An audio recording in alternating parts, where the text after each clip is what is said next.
I actually didn't really want to become a leader maybe until the last 5 or 6 years of my career. I sort of felt when I was younger, accountancy is where I wanted to be, so that was fine. I was happy with my career direction, but I always said that I didn't want to run my own business. I didn't want to be in charge. I didn't want the responsibility. But as I grew and grew through my role and assisting my clients, I sort of just fell into the leadership role quite naturally. My stepdad would say that I'm a very natural leader and my staff follow me quite well. So I didn't originally, but sort of the last 5 or 6 years where my career path has taken me, I wouldn't want to be anywhere else other than sort of leading.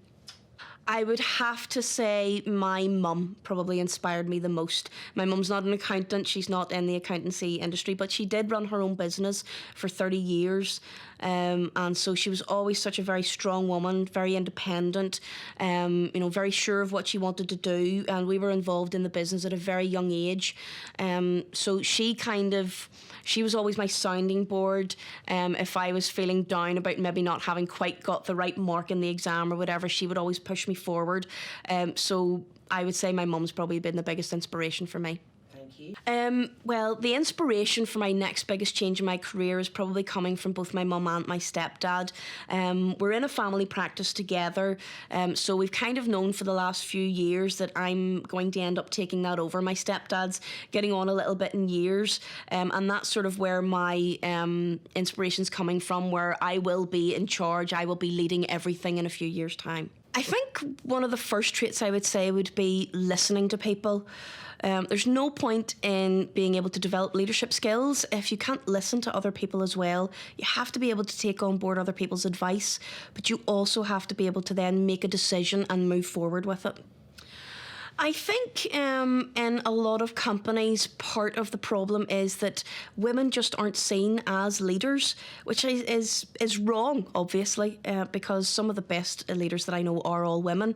I think by giving women who perhaps maybe have taken time off to have children, making sure that they're not penalised when they come back by being held back, making sure that the progression route for them, albeit may be slightly different, but gives them the opportunity to take on leadership roles and allow them to excel. I suppose it was getting a number of my clients to trust me and the fact that, understanding that I could do the job.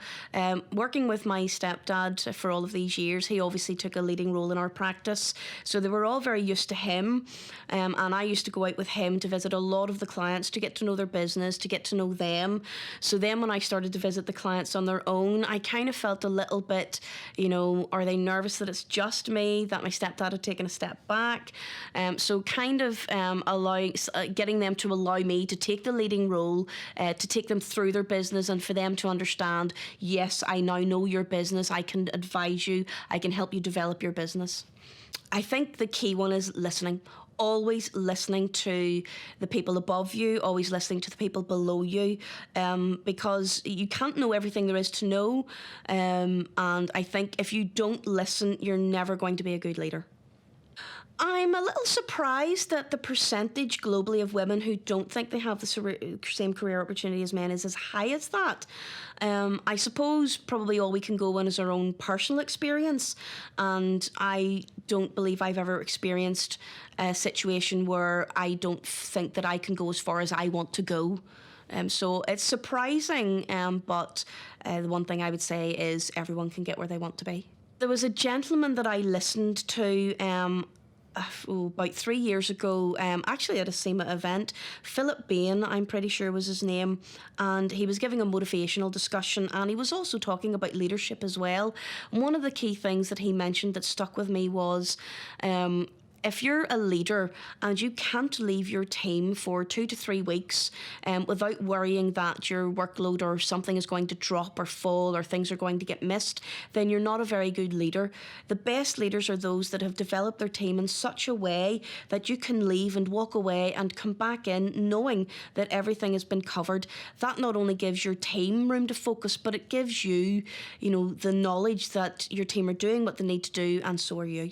I think the first piece of advice I would give anyone is decide where you want to be with your life, decide what your career focus is going to be, and make sure that you take the right training route, that you take the right job opportunities to allow you to get there. Some people are going to get there faster than others. That doesn't matter. If you've decided this is where I want to be, map out your plan to get there, and you will get there. Oh, wow. If Marvel came and asked me to be a superhero, what would I be? Mental arithmetic woman, maybe.